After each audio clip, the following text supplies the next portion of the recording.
بسم الله الرحمن الرحيم. السلام عليكم ورحمة الله وبركاته. الحمد لله الذي هدانا لهذا وما كنا لنهتدي لولا أن هدانا الله، وأشهد أن لا إله إلا الله وحده لا شريك له، وأشهد أن محمدا عبده ورسوله لا نبي بعده. اللهم صل وسلم وبارك على نبينا محمد وعلى آله وصحبه ومن تبعهم بإحسان إلى يوم الدين. قال الله سبحانه: ومن أحسن قولا ممن دعا إلى الله وعمل صالحا قال إنني من المسلمين. Kaum muslimin dan muslimat rahimani wa rahimakumullah, alhamdulillah kita memuji dan bersyukur kehadiran Allah Jalla wa Ala, Allah yang telah memberikan kita hidayah berupa jalan untuk menuntut ilmu. Allah yang telah memberikan nur, cahaya kepada kita lewat kitab suci yang diturunkan dan Rasul yang diutus, Nabi kita Muhammad sallallahu alaihi wasallam. Maka pantas kita wajib hukumnya untuk mensyukuri nikmat yang terbesar ini, yaitu Islam, kemudian hidayah di atas sunnah Rasul sallallahu alaihi wasallam. Di antara sunnah Rasul yang paling mulia dan paling utama adalah jalan menuntut ilmu. Alhamdulillah malam ini kita teruskan kajian kita, kajian kiat-kiat semangat di dalam menuntut ilmu agama, dengan kitab panduan Ma'alim fi Tariq Talabil Ilm, rambu-rambu di dalam perjalanan menuntut ilmu, yang ditulis, disusun oleh Syekh Abdul Aziz As-Sadhan hafizahullah ta'ala. Kali ini judul yang kita angkat adalah Ad-Da'i Awid-Da'iyah Khadimul Ummah. Da'i itu pelayan umat. Kaum muslimin dan muslimat rahimani wa rahimakumullah, kenapa ini perlu untuk dikemukakan? Karena kita ketika menuntut ilmu, kita menuntut ilmu itu untuk apa? Untuk umat ini, untuk melayani umat, untuk menjadi pelayan umat. Karena yang namanya da'i butuh ilmu ketika ingin berdakwah. Tidak bisa da'i itu yang penting dakwah, entah apa yang disampaikan apakah berdasar atau tidak, apakah ada dalilnya atau tidak. Ini tidak boleh. Da'i itu harus orang-orang yang memiliki kompetensi, orang-orang yang memiliki kapasitas untuk berdakwah. Yang dia sampaikan adalah ilmu, bukan malah kejahilan yang disebarluaskan. Maka kembali kepada kita sekarang ini yang sedang menuntut ilmu agama, yang kadang semangatnya di dalam menuntut ilmu agama turun naik, turunnya lebih banyak. Gimana caranya supaya semangat? Ingat, tujuan kita menuntut ilmu adalah untuk kita amalkan, kemudian didakwahkan. Nah, ketika menjadi pendakwah, resmi ataupun tidak resmi, terstandarisasi ataupun belum terstandarisasi, yang penting dia mengamalkan. Ballighu anni walau ayah, ballighu anni walau ayah. Rasulullah SAW bersabda, sampaikan dariku walaupun cuma satu ayat. Ini semangat di dalam dakwah. Ingat, yang harus kita pikirkan ketika kita menuntut ilmu, apa yang kira-kira nanti setelah saya menuntut ilmu ini, selesai saya belajar, apa yang bisa saya berikan untuk umat? Bukan malah sebaliknya. Bertanya, apa yang bisa umat berikan untuk kita? ada sebagian oknum dai, apa yang bisa jamaah berikan untuk dirinya? Itu yang dia pikirkan. Yang dia cari adalah mana jamaah yang amplopnya tebal-tebal. Mana jamaah yang banyak orang-orang kaya di situ. Itu yang menjadi motivasinya, itu yang menjadi incarannya. Ini keliru. Justru dai, penuntut ilmu itu adalah pelayan umat. Kita harus siap untuk melayani umat Islam. Ma'asyiral muslimin wal muslimat rahimani wa rahimakumullah. Dai sebagai pelayan umat ini tidaklah bertentangan dengan apa yang dikatakan oleh Syekh Ibnu Utsaimin rahimahullah. Yang perkataan beliau ini disampaikan kembali oleh Syekh kami ketika daurah di Malang, yaitu Syekh Utsman Al-Khamis hafizahullah. Beliau mengatakan, menukil perkataannya Ibnu Utsaimin. Al-ulama yang qasimun ila thalathati aqsam. Ulama itu ada 3 macam. Yang pertama ulama ud-daulah, ulama negara, ulama pemerintah. Apa yang diinginkan oleh pemerintah, dia siap keluarin fatwanya. Yang kedua ulama al-ummah, ulama yang mengikuti kemauan umat, kemauan jamaah. Dua-dua ini tidak baik. Yang benar adalah yang ketiga, ulama ul-millah, ulama agama, yang betul-betul menyuarakan apa yang diinginkan oleh agama, oleh syariat. Walaupun ad-daulah wal ummah la yuwafiqun ala dhalik. Walaupun negara ataupun umat tidak suka. Ini sesuai dengan sabda Nabi SAW, qulil haqqa wa in kana murra. Katakan kebenaran walaupun pahit sekalipun. Jadi dai sebagai pelayan umat tidak bertentangan dengan apa yang disampaikan oleh Syekh tadi, bahwasanya ulama terbagi 3, maka dai pun terbagi 3. Tapi yang kita maksud adalah kewajiban sebagai seorang dai tidak lupa, tidak boleh lupa bahwasanya kita ini, dai ini adalah melayani kebutuhan umat. Untuk memenuhi kebutuhan umat harus siap sedia melayani umat. Maka insya Allah akan semangat ketika menuntut ilmu. Kenapa? Pahalanya kita minta kepada Allah. Waman ahsanu qawlan mimman da'a ila Allah. Dan Allah telah merekomendasi pekerjaan yang paling mulia. Tidak ada profesi yang lebih mulia daripada dakwah. Mendakwahkan agama ini yang dulu pernah dijalankan oleh Rasul kita Muhammad sallallahu alaihi wasallam. Waman ahsanu qawlan.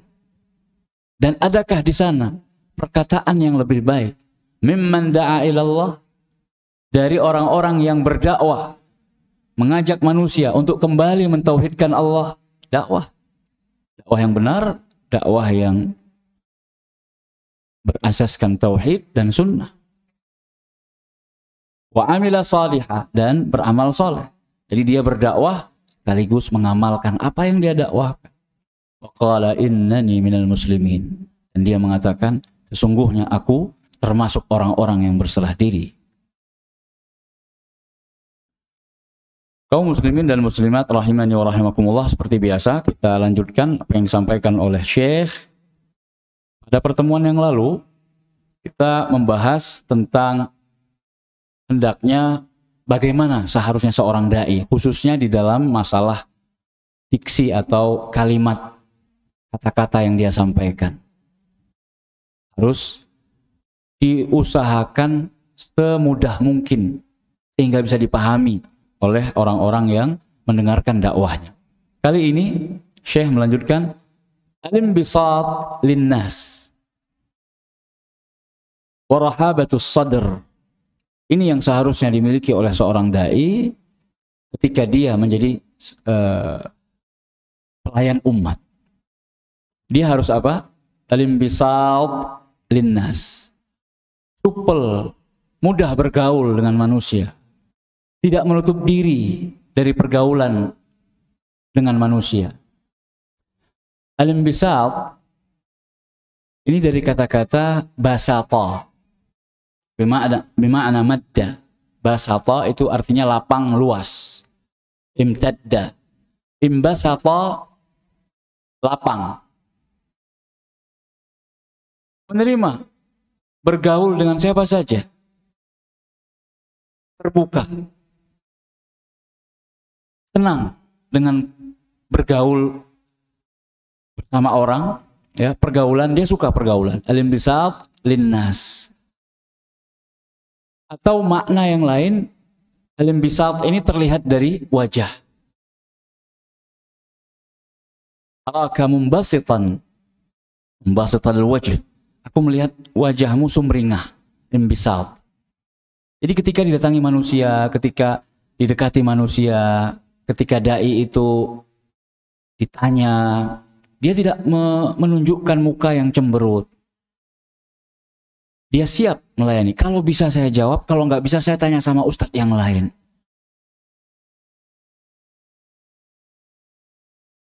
Imbisat linnas. Seperti firman Allah Subhanahu wa taala, "Wa ja'ala lakumul arda bisata." Wa ja'ala lakumul arda bisata. Dalam surat Nuh. Dan dia Allah menjadikan bagi kalian bumi itu luas, lapang, bisat, terhampar. Litasluku fiha subulan fijaja. Litasluku minha atau fiha, litasluku fiha subulan fijaja, supaya kalian berjalan di muka bumi itu dengan sebebas-bebasnya. Subulan fijaja. Jadi bisata itu bukan maksudnya datar sehingga menjadi dalil bagi orang-orang yang berkeyakinan bahwasanya bumi itu datar, bukan, tetapi dilapangkan oleh Allah, dimudahkan untuk berjalan. Wa ja'ala lakumul arda bisata. Itulah makna dari imbisat. Imbisat linnas berarti dia lapang dadanya. Makanya setelahnya beliau mengatakan warahabatus sadr. Ini untuk sinonim penguatan. Maksudnya adalah lapang dada. Dan ini sudah kita bahas dulu di 3T. Dai 3T. Tarhib, rahabatus sadr, lapang dadanya. Wa tahammulu sama'i masailihim wa masyakilihim, dan siap menerima, mendengar, menjadi pendengar budiman dari jamaahnya, dari umat terhadap masalah-masalah mereka, pertanyaan-pertanyaan mereka, dan problematika yang mereka hadapi dalam kehidupan. Dai itu harus siap ngomong. Walaupun dia memiliki masalah yang sama. Kan banyak itu jamaah setelah kajian, kemudian lihat ustadznya bisa ditanya, kemudian tanya. Pertanyaannya masalah yang sama dihadapi oleh ustadz. Misal ya. Tapi dia tidak berusaha untuk menampakkan kalau dia punya masalah yang sama. Tapi dia memberikan solusi. Memberikan solusi. Jadi tidak mengeluh, tidak mudah mengeluh. Pak, saya juga punya masalah yang sama seperti itu, Pak. Saya aja nggak mampu. Silahkan kalau memang demikian kenyataannya, ya tinggal kita hadapi dengan imbisatul wajh, bitalaqatil wajh, dengan senyuman. Wah, saya kurang tahu Pak masalah itu. Silahkan tanya sama ustadz yang lebih alim. Kan enak daripada ngomongnya nyelekit. bithibi nafsin, dengan hati yang baik, wasa'ati bal, dan pikiran yang terbuka, kepala yang dingin, ya. Pikiran yang lapang, nggak sempit dengan pertanyaan orang. Kalau memang tidak tahu atau merasa kalau dijawab nanti malah menimbulkan kontroversi, sudah tawakuf. Mohon maaf, izinkan saya tidak menjawab pertanyaan itu. Bisa saja. Boleh. Berhak. Ketika melihat dan menimbang maslahat dan mudaratnya, dia minta izin, minta maaf untuk tidak menjawab pertanyaan. Sah-sah saja, boleh. Yang penting caranya yang baik, yang sopan, yang santun, itu yang diinginkan.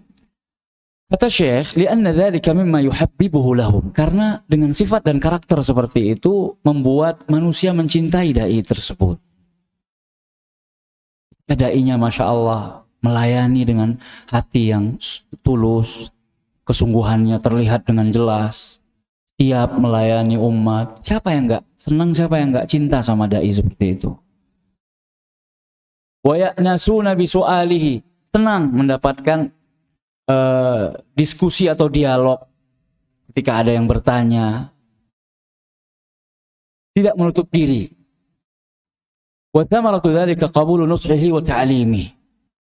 Hasilnya ketika dai itu berusaha untuk melayani umat dengan maksimal, maka insya Allah nasihatnya akan diterima, ilmunya akan dicari, dakwahnya pasti akan didukung. Kan ini tujuan akhir. Gimana caranya supaya ajaran Islam ini sampai ke tengah-tengah masyarakat? Lewat para dai, orang-orang yang berdakwah. Maka harus diperhatikan cara berdakwah bil hikmah, dengan cara yang bijak, dengan cara yang baik. Bijak itu kan menempatkan segala sesuatu pada tempatnya. Seperti pada pertemuan yang lalu atau yang sudah-sudah, ya kalau kita bicara dengan orang awam, gunakan istilah-istilah yang simple, yang sederhana. Kalaupun menggunakan istilah populer di bidang tertentu yang mungkin semua orang belum tentu tahu semuanya, tidak mengapa untuk diterjemahkan, dijelaskan.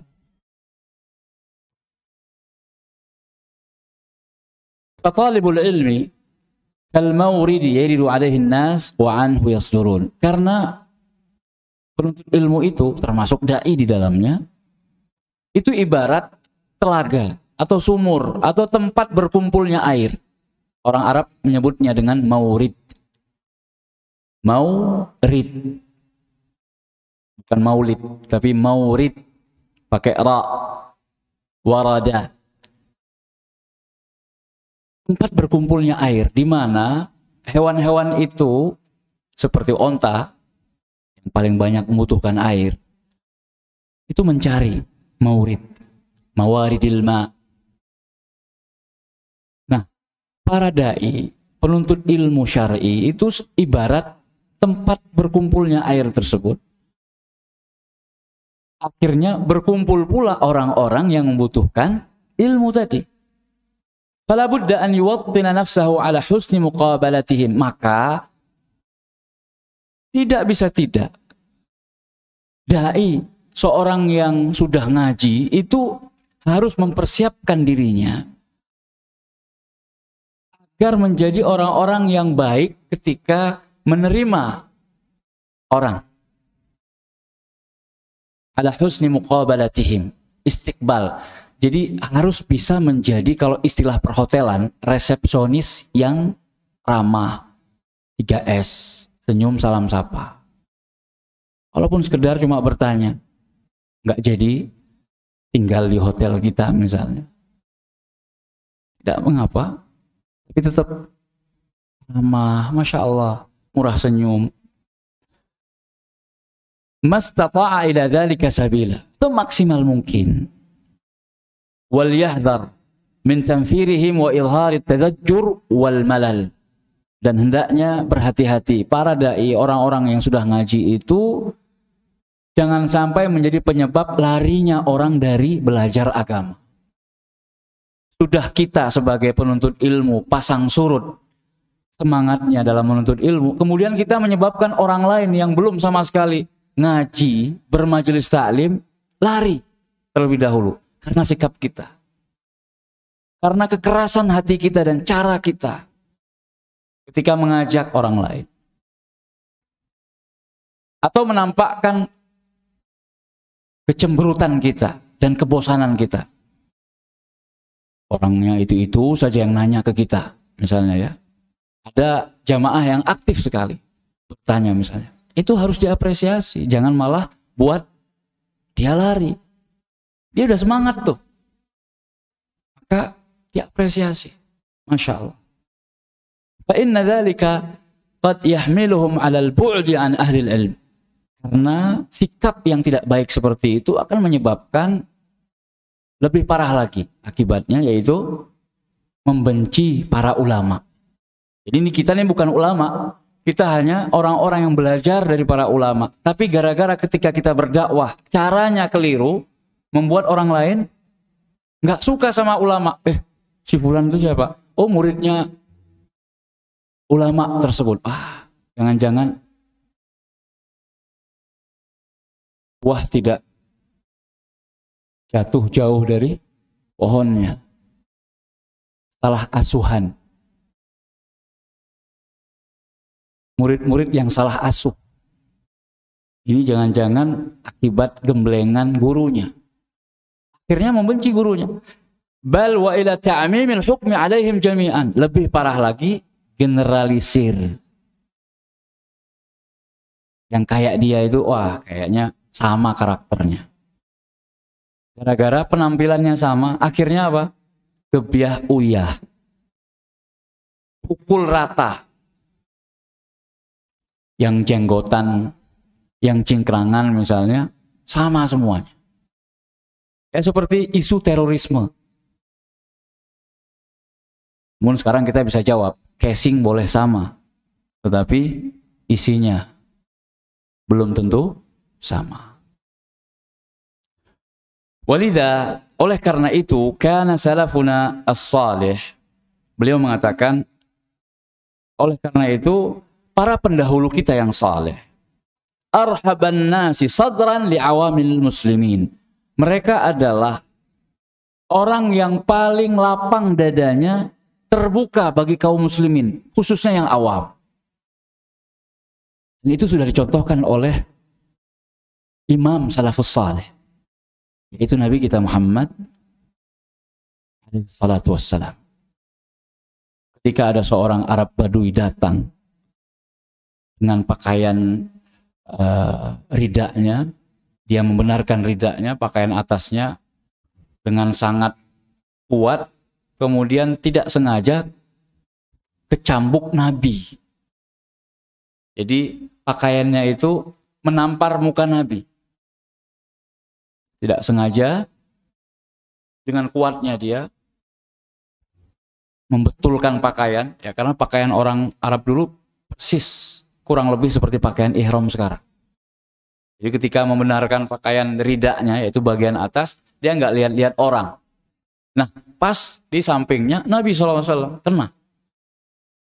Apa yang dilakukan oleh Nabi? Nabi, subhanallah, tidak murka, tidak marah. Kemudian dia ketemu sama Nabi, minta harta. Ya Rasulullah, a'ti mal min malik alladhi atahu Allah lak. Atau kama qala, ya Rasulullah, berikan saya harta yang Allah berikan kepadamu. Beri bagian, minta bagian. Mana bagian saya? Sudah sikapnya seperti itu, kemudian minta uang, UUD, ujung-ujungnya duit. Tapi Nabi SAW tetap memberikan. Taghaful. Seakan-akan kejadian itu ketika Nabi kena sabetan kain pakaiannya orang Arab Badui tadi, seakan-akan tidak pernah terjadi. Dilupakan. Masya Allah.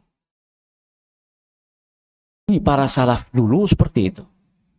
Fanafa'allahu bihim al-qasi wad-dani. Maka ilmu orang-orang dulu, para ulama dulu itu karena sikap mereka yang sangat lapang dada, menerima perlakuan yang tidak enak dari jamaahnya, dari umat, maka Allah pun memberikan manfaat terhadap ilmu mereka untuk orang-orang awam. Wal amru yasirun ala man yassarahu Allah alaih. Dan perkara ini adalah mudah bagi orang-orang yang dimudahkan oleh Allah Subhanahu wa taala. Fa'ala talib al-ilm an yahtasiba wa an yuhawila atra nafsihi ala tahammul. Maka bagi para penuntut ilmu sangat diwajibkan untuk mempersiapkan diri, mengusahakan agar siap bersabar menerima kenyataan yang berbeda-beda dari jamaah. Kan sifat serta karakter jamaah itu kan nggak sama. Kadang menghadapi jamaah yang orangnya temperamen, kadang ya bermacam-macam lah. Dan kita dai, orang yang sudah ngaji itu harus bisa ngomong. Harus bisa ngomong. Fa in kana dzalika kadzalik falan yara wa lan yasma'a bi idznillah illa khaira. Kalau dia berusaha untuk belajar, siap menerima keluhan orang lain, sehingga yang dibutuhkan adalah kesabaran yang luar biasa, maka insya Allah, kata Syekh, dia tidak akan pernah melihat dan tidak akan pernah mendengar kecuali sesuatu yang baik. Hasilnya pasti baik. Kama qala ta'ala, sebagaimana Allah Subhanahu wa taala berfirman, "Wa ma yulaqqaha illa alladhina sabaru wa ma yulaqqaha illa dzu hazzin 'adzim." Dan tidaklah hal tersebut bisa dilakukan kecuali oleh orang-orang yang bersabar. Wah, itu berat, butuh kesabaran. Karena tadi pada hakikatnya dai itu pelayan umat. Yang namanya melayani butuh kesabaran. Wa ma yulaqqaha illa dzu hazzin 'adzim. Dan tidaklah kesabaran itu diberikan kepada seorang kecuali dia akan mendapatkan, atau untuk orang-orang yang akan mendapatkan bagian yang besar, pahala dan ganjaran yang luar biasa. Innama yuwaffas sabiruna ajruhum bighairi hisab. Sesungguhnya orang-orang yang sabar itu akan dibalas pahalanya tanpa hisab. Wa asuqu ilaik ba'd al-amthila 'an as-salaf as-salih fi hadha asy-sya'n. Beliau mulai membawakan kisah-kisah atau athar, contoh-contoh yang menunjukkan tentang pentingnya sifat kesabaran ini dai sebagai pelayan umat. Yang pertama, kana Amr bin al-Harith. Amr ibn al-Harith al-Misri, seorang ulama dari Mesir. Yakhruju min darihi, setiap beliau keluar dari rumahnya, fayaran nasa sufufan, maka beliau melihat itu manusia sudah antri. Nah, beliau alim, beliau salah seorang ulama karismatik. Jadi setiap keluar rumah, beliau selalu melihat orang sudah antrian. Untuk apa? Yas'alunahu 'anil Qur'an wal hadits wal fiqh. Ingin bertanya kepada beliau tentang Al-Qur'an, hadis, fikih. Ingin belajar, ingin bertanya. Wasyi'ra wal arabiyyah wal hisab, dan ilmu-ilmu yang lain. Ilmu bahasa, ilmu hisab, ilmu falak, ya. Siap menerima apapun pertanyaan. Dan ini sudah pernah kita sampaikan contoh dari kalangan sahabat. Ibnu Abbas radhiyallahu anhuma, beliau ketika sudah menjadi ulama, itu di zaman tabi'in, murid-muridnya itu membuka semacam sesi. Ada sesi Quran, ada sesi hadis. Maka orang-orang sudah antrian di luar rumah Ibnu Abbas untuk bertanya. Tapi dikhususkan, min ahli Quran, qiraat, para qari silakan masuk. Sekarang waktunya pelajaran Quran. Para qari dari seluruh negeri datang, masuk di sesi itu. Sampai selesai semuanya, dijawab oleh Ibnu Abbas, bertanya, selesai semua kebutuhannya, sesi berikutnya. Dan itu nggak tahu berapa lama itu. Ahli hadis, para perawi, ahli riwayat, ahli jarh wa ta'dil, ayo masuk. Sekarang giliran atau sesi hadis. Begitu seterusnya. Masalah bahasa, ahli bahasa, para penyair, masuk. Ibnu Abbas, ahli sejarah, yang ingin bertanya tentang sejarah, sekarang masanya sirah nabawiyah, sirah, tarikh. Luar biasa. Ini ulama, harus siap. Dai, penuntut ilmu, harus siap untuk melayani umat. Wa kana al-Imam Malik. Sekarang contoh atau profil yang kedua, Imam Malik. Siapa yang tidak kenal Imam Malik? Imam Malik bin Anas, Imam Darul Hijrah, Imam kota Madinah yang terkenal. Ya'til masjid, beliau mendatangi masjid, fayashhadus salawati wal jumu'ah, mengikuti salat 5 waktu berjamaah, kemudian Jumatan, wal janaiz, dan juga menghadiri penyelenggaraan jenazah, wa ya'udul marda, menjenguk orang-orang sakit, wa yajlisu fil majlis, kemudian duduk di majlis ta'limnya, mengajarkan hadis. Dan kita tahu kalau Imam Malik ketika mengajarkan hadis, beliau memakai pakaian yang terbaik yang beliau miliki dan memakai wangi-wangian. Subhanallah. Karena apa yang akan beliau ajarkan? Hadis Nabi SAW. Di masjidnya Nabi SAW. Di dekat kuburan Nabi alaihi salatu wassalam. Gimana enggak mempersiapkan diri? Hingga semangat yang ngaji sama Imam Malik. Karena melihat penampilan gurunya yang luar biasa. Mempersiapkan diri. Begitu penghormatan dan pemuliaan seorang alim terhadap ilmu. Jadi sibuk. Fayajtami'u ilaihi ashabuh. Begitu pula murid-muridnya banyak sekali. Maka dari murid yang banyak ini akhirnya mazhab beliau bertahan eksis sampai sekarang.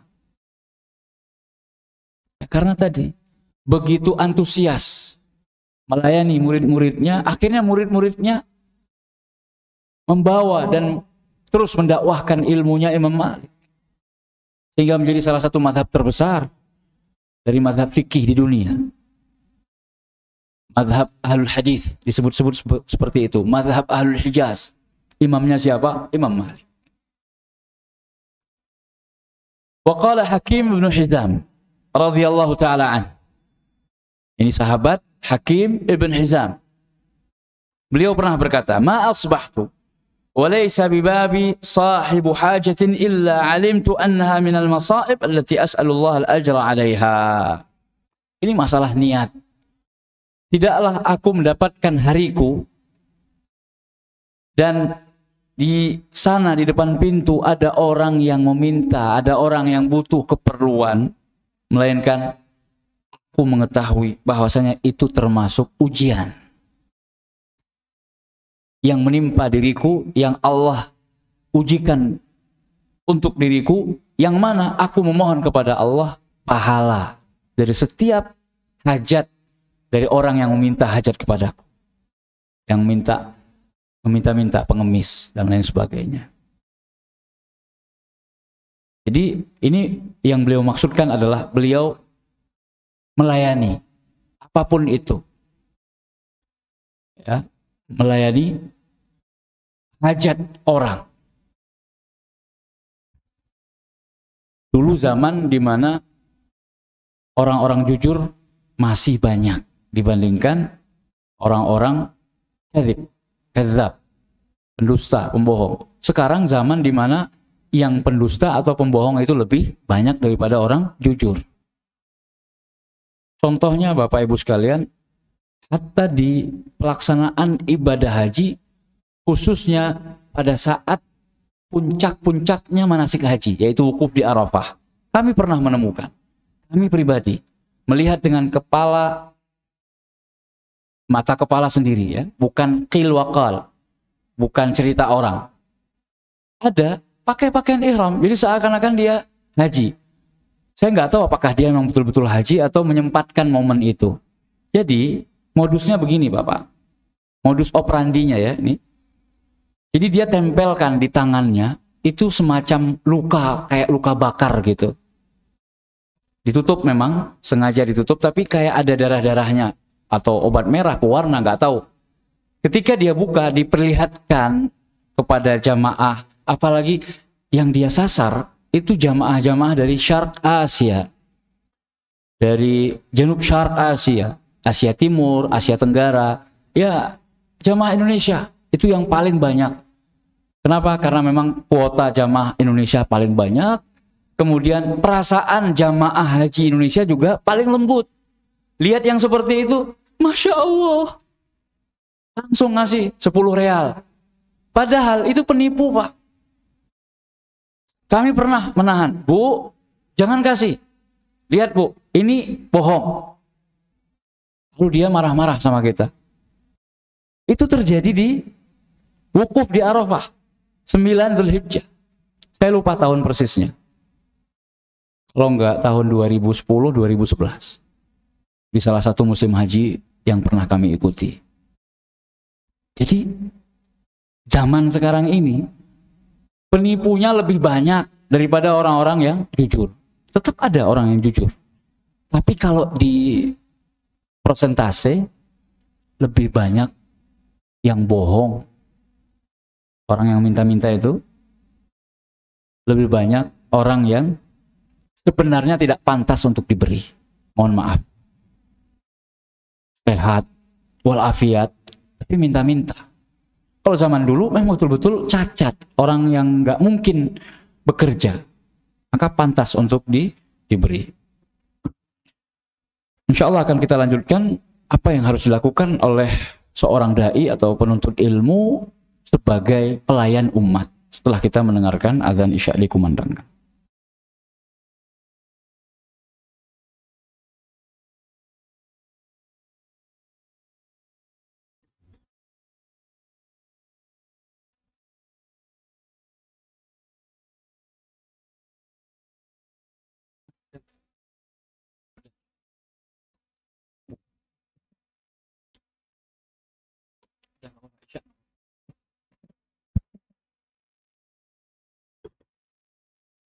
Allahu Akbar,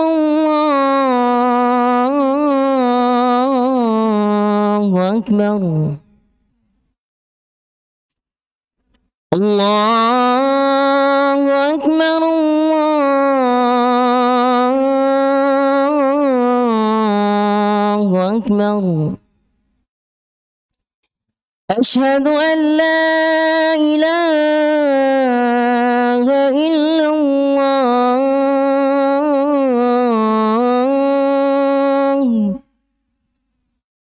Asyhadu an la ilaha illallah.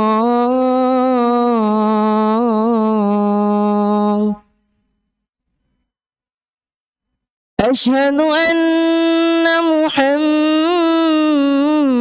Rasulullah.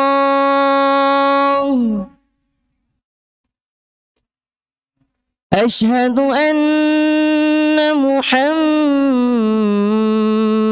Rasulullah.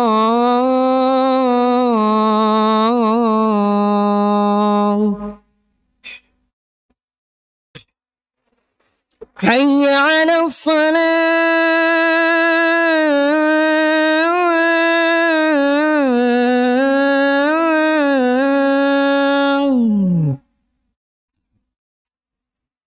Hayya 'alas salah.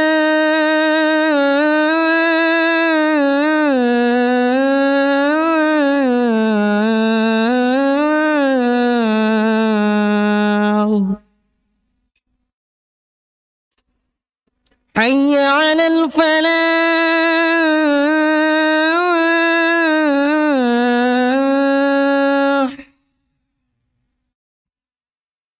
حي على الفلاح.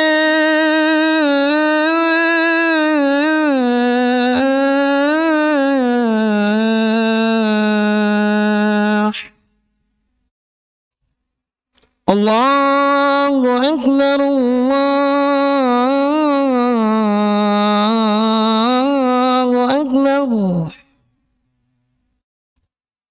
لا إله إلا الله.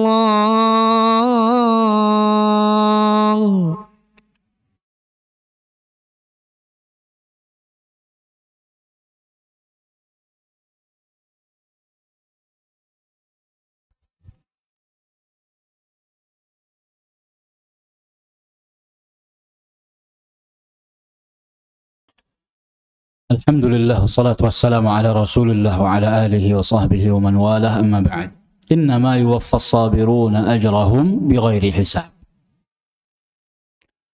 Sesungguhnya balasan untuk orang-orang yang bersabar itu pahalanya tanpa hisab. Karena sabar itu tidak ada batasnya. Sehingga tidak benar ada orang yang mengatakan sabar itu ada batasnya. Saya udah nggak sabar lagi nih. Keliru. Silakan Anda sudah nggak sabar lagi, tapi jangan katakan sabar itu ada batasnya. Sabar itu tidak ada batasnya. Dalilnya innama yuwaffas sabiruna ajrahum bighairi hisab. Balasan untuk orang-orang yang bersabar itu tanpa hisab. Karena memang sabar itu tidak ada batasnya. Maka pahalanya sangat-sangat besar sekali. Kaum muslimin dan muslimat rahimani wa rahimakumullah. Dai sebagai pelayan umat, maka di antara hal yang harus dilakukan adalah nasyrul ilm, menyebarkan ilmu, wal faidah bainahum, dan menyebarkan faidah di antara kaumnya, di antara umat. Fi kulli waqtin yarahu munasiban lidzalik. Di setiap waktu, segala kondisi. Jadi ketika safar pun, ketika macet ya di jalan, misalnya di Jakarta apalagi, tempat-tempat yang terkenal macet, itu hidup di jalan lebih lama daripada di rumah. Maka ketika keadaannya seperti itu pun tidak menghalangi dia untuk menebarkan dan menyebarkan ilmu. Bahkan kami, teman-teman di kota Riyadh, dulu ketika jalanan di Riyadh itu macet, kemudian ada yang berinisiatif, salah satu di antara mereka ceramah. Jadi namanya kultum di mobil. Ya. Ada satu menyampaikan faedah, yang lain mendengarkan. Masya Allah, kajian secara insidental. Karena prinsipnya kita sebagai penuntut ilmu adalah nastafid wa nufid. Kita mengambil faedah dari orang lain atau kita memberikan faedah kepada orang lain. Itu seorang muslim. Wa badal al-juhda fi dzalik. Atau wa badlul juhdi fi dzalik. Berusaha maksimal di dalam menyebarkan dakwah ini. Yang punya akun media sosial, dia manfaatkan medsosnya untuk kebaikan, untuk dakwah. Bagus, ini dai. Wal hadaru minal futuri awit takhalli an dzalika, dan berhati-hati dari sifat futur, kurang semangat untuk menyebarkan ilmu dan dakwah bihujjati qillatil mustafid warraghibin, dengan alasan karena kurangnya peminat, nggak terlalu menarik orang belajar agama, maka dia pun jadi lemah, menjadi tidak semangat menyampaikan dakwahnya. Seharusnya dai itu harus kreatif. Gimana caranya umat ini tertarik dengan berbagai wasilah yang dihalalkan, yang diperbolehkan. Maka tidak salah kajian pakai LCD, ya. Ada sesuatu yang ditampilkan, jadi orang nggak ngantuk misalnya. Kajian bisa berupa dialog. Kajian bisa berupa problem based learning, pembelajaran dengan basis masalah. Jadi ada masalah, diflurkan, Terus tanya jamaahnya, kira-kira Bapak Ibu punya pendapat nggak kalau masalahnya seperti ini? Itu kan lebih menarik, nggak ada salahnya. Dan ini dicontohkan oleh Rasul SAW. Soal wa jawab. Sering sekali Rasulullah SAW mengatakan para sahabatnya, di antaranya yang terkenal ketika Haji Wada. Ayyu yaumin hadha? Wahai sahabatku, ini hari apa? Sudah tahu itu hari raya Yaumun Nahar, tanggal 10 Dzulhijjah. Tapi ditanya oleh Nabi, ayyu yaumin hadha? Qalu, mereka berkata, Allah wa rasuluhu a'lam. Allah dan Rasulnya lebih mengetahui. Karena mereka berhusnudzan. Ini bukan karena Rasul nggak tahu ini hari apa. Karena semuanya sedang melaksanakan haji. Masa nggak tahu itu kalau hari Idul Adha, hari sembelihan terbesar sepanjang tahun, Idul Adha. Tapi mereka berhusnudzan, berbaik sangka, mungkin Rasulullah SAW ingin mengganti nama hari. Maka mereka serahkan, Allah wa rasuluhu a'lam. Kemudian Nabi mengatakan, Alaysa yauman nahar? Bukankah hari ini adalah hari raya Idul Adha, hari raya kurban? Bala ya Rasulullah. Benar ya Rasulullah. Jadi menarik. Tanya, jawab, dialog. Tidak ada salahnya. Ya, sesekali dibuat seperti itu. Fa'alaihi an yahrisa 'ala nashril ilm. Maka wajib bagi seorang penuntut ilmu untuk menyebarkan ilmunya. Fa in kathura ar-raghibun aw qallu fala dhair. Terserah apakah orang itu banyak yang tertarik ataupun tidak sama sekali. Kami pernah mencontohkan ada sebuah majelis ta'lim di Masjid Nabawi yang hanya dihadiri oleh satu orang. Tetap jalan Pak majelis ta'limnya. Syekhnya tidak meliburkan. Jadi syekhnya duduk di depan, yang hadir cuma satu orang. Sedikit atau banyak yang hadir di majelis Anda, wahai para penuntut ilmu, wahai para da'i, jalan terus. Jangan bersedih dengan sedikitnya orang yang hadir. Wa huwa ma'jurun fil halain. Dia dapat pahala di dua kondisi tersebut, baik peminatnya banyak ataupun sedikit. Yang penting pahala dari Allah. Itu yang kita harapkan. Ikhlasan tadi, kemurnian, ini ibadah. Maka siapapun yang mau silahkan monggo. Nggak ada orang yang ikut cuma satu, nggak masalah, tetap jalan. Warubbama yanfa'ullahu bidzalikal qalil naf'an 'azima. Bisa jadi justru dengan hadirnya yang sedikit itu kemudian Allah beri berkah. Ketika gurunya meninggal, muridnya yang sedikit itu malah lebih diterima di masyarakat, menyebarkan ilmu dan sandaran ilmunya kepada syekh tadi atau guru tadi. Jadi jangan berkeluh atau mengeluh ketika muridnya cuma sedikit, ya. Namun tidak mengapa untuk dievaluasi misalnya, karena jangan-jangan sedikitnya murid itu sebab utamanya adalah pada diri kita sebagai dai. Wa idza athara alaihi qillat al-muntafi'in, kalau seandainya suatu ketika misalnya ketika melihat yang datang, yang hadir kok sedikit, itu mempengaruhi kejiwaannya. Ada rasa yang berbeda. Fal yaj'al nasba 'ainaihi hadid, maka hendaknya, ini nasihat dari Syekh, dia menjadikan hadis berikut ini di depan kedua matanya. Apa hadisnya? Ingat, Nabi SAW dulu pernah bersabda, menceritakan keadaan di hari, salah satu keadaan di hari kiamat nanti. Ya'tin nabi wa ma'ahun nafar. Ada seorang nabi, bersama beliau nabi itu ada beberapa orang lah pengikutnya. Wa ya'tin nabi wa ma'ahul ashra.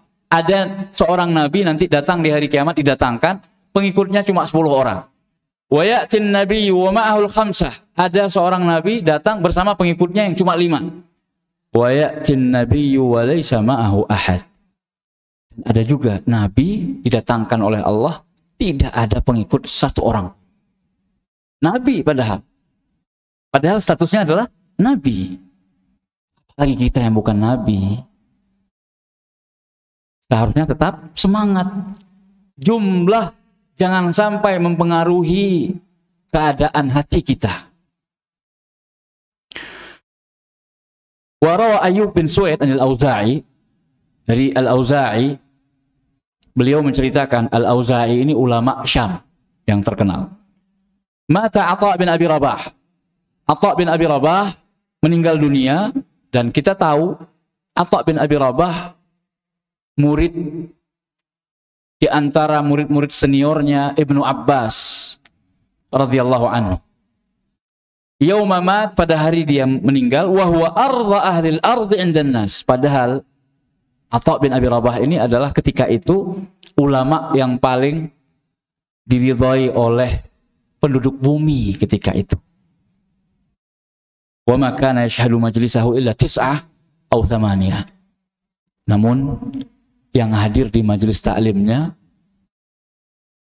raketang 9 atau 8. Tahu ya raketang? Hah? Raketang, ya. Hanya 8 atau 9. Padahal ulama besar. Tapi subhanallah, namun yang sedikit ini ternyata membawa keberkahan. Wal yahdhar kullal hadar. Waspadalah, kata beliau, min madakhilis syaitan, dari pintu-pintu jebakan perangkap syaitan. Wal ujub inda kathratil hudur, tatkala yang hadir banyak. Justru ketika yang hadir banyak itu bisa menjadi jebakan atau perangkap syaitan. Untuk apa? Menghadirkan ujub, perasaan bangga, berbesar diri. Ternyata saya hebat juga ya. Itu ujub binafsihi. Itu membatalkan, bisa membatalkan keikhlasan. Hati-hati. Qala Abdurrahman bin Mahdi. Abdurrahman bin Mahdi ini orang yang berkirim surat kepada Imam kita Syafi'i, menanyakan beberapa hal terkait dengan fikih, usul fikih. Rahimahullah ta'ala. Beliau menceritakan, kuntu ajlisu yaumal jum'ah. Aku pernah duduk di majelis hari Jumat. Fa idza kathuran nas farih. Kalau yang hadir banyak, maka aku pun bergembira. Wa idza qallu hazint. Ketika sedikit yang hadir, aku pun menjadi sedih. Fasa'altu Bishr bin Mansur. Fasa'altu Bishr bin Mansur. Aku pun bertanya kepada Bishr bin Mansur, ulama yang lain lagi. Faqal, hadza majlisu su'. Yang begitu itu majelis yang enggak baik. Majelis di mana engkau ketika bermajelis atau engkau menyampaikan sesuatu di majelis tersebut, ketika banyak engkau merasa senang, bangga, tapi ketika sedikit semangat, loyo. Maka ketika yang hadir banyak suaranya seperti ini, menggebu-gebu, ketika sedikit lebih menggebu-gebu lagi. Ya. Jangan bilangan menyebabkan turunnya volume suara, ya. Tidak semangat seperti kalau keadaannya ramai. Kemudian Imam Baqi bin Makhlad rahimahullah ta'ala, bahwasanya beliau adalah ahli hadis ternama di daerah Andalusia, Spanyol. Baqi bin Makhlad Al-Qurtubi dari Cordoba.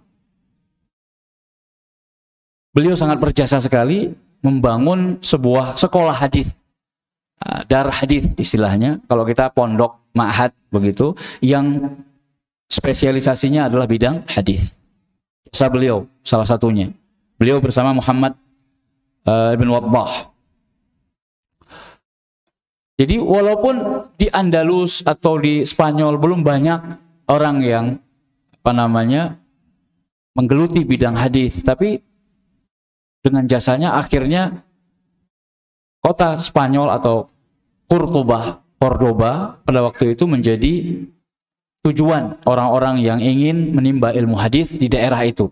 Makanya sekarang Libya, ya, Maroko, Tunisia, itu banyak ahli-ahli hadisnya.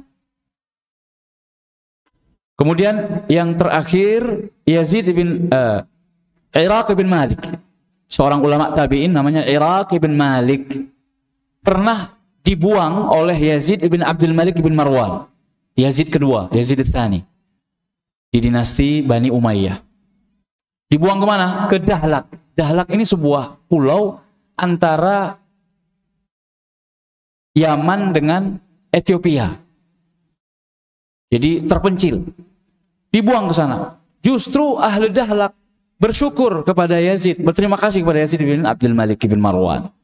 Karena telah mengirimkan seorang ulama ke daerah atau ke tempat yang terpencil sekalipun. Dan itu tidak menyurutkan semangatnya untuk menyebarkan ilmu. Apa kata mereka? Jazallahu anna Yazid khairan. Semoga Allah membalas kebaikan Yazid atas kami. Akhraja ilaina rajulan 'allamana Allahul khaira 'ala yadayhi.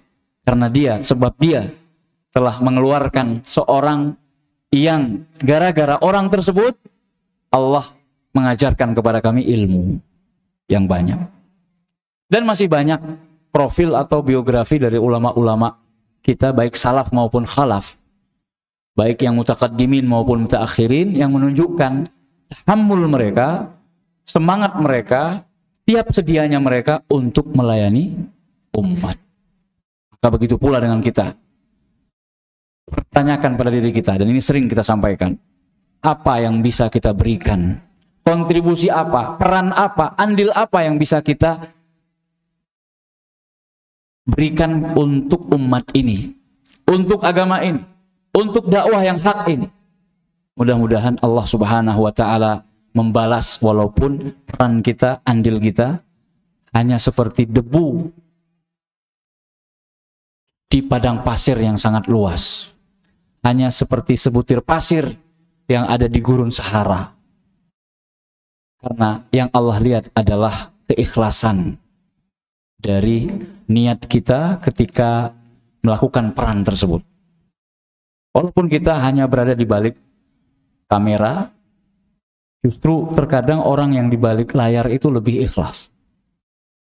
Orang-orang yang berperan sehingga majelis taklim ini terlaksana di masjid yang mulia ini, pahalanya luar biasa. Orang-orang yang menyediakan makanan dan namanya tidak diketahui siapa yang beri makan, Masya Allah, menjaga keikhlasannya, itu luar biasa pahalanya. Segala sesuatu termasuk yang memberikan voucher. Bagi yang bisa menjawab pertanyaan saya sebagai penutup, berhak mendapatkannya. Pertanyaannya adalah, sebutkan contoh profil atau ulama-ulama yang tadi saya sebutkan dalam kajian untuk mendukung judul kajian kita. Siapa namanya dan dari mana daerah atau tempatnya? Tunjuk tangan. Siapa yang mau menjawab? Siapa yang masih ingat? Buka catatan boleh. Lihat catatannya, tunjuk tangan. Ya, silakan Mas, yang tengah. Imam Malik. Dari mana Mas? Imam Malik, Masjid Nabawi, di mana? Madinah, satu. Saya minta dua Mas. Satu lagi. Ibnu Mas'ud enggak saya sebut tadi Mas. Jangan ngarang. Enggak boleh ngarang ya. Satu lagi Mas, Ibnu Abbas. Dari mana Ibnu Abbas Mas? Hah? Tinggalnya di mana? Makkah. Ibnu Abbas di Makkah. Silakan Mas. Masya Allah. Siapa lagi? Dua orang lagi ulama yang kita sebutkan profilnya. Siapa yang mau mencoba? Satu saja. Satu lagi ulama untuk mendapatkan voucher terakhir. Ayo. Tunjuk tangan. Iya, silakan. Hah? Atha bin Abi Rabah. Dari mana? Mekah. Ahsan. Masya Allah. Betul sekali. Atha bin Abi Rabah, muridnya Ibnu Abbas. Menjadi ulama ahli tafsir di Madrasah Makkah Al-Mukarramah. Demikian kajian kita, mudah-mudahan bermanfaat. Mohon maaf atas segala kekurangan. Kita tutup dengan doa kafaratul majlis. Subhanakallahumma wa bihamdik, asyhadu an la ilaha illa anta astaghfiruka wa atubu ilaik. Wa sallallahu ala nabiyyina Muhammad wa akhiru da'wana alhamdulillahi rabbil alamin. Assalamualaikum warahmatullahi wabarakatuh.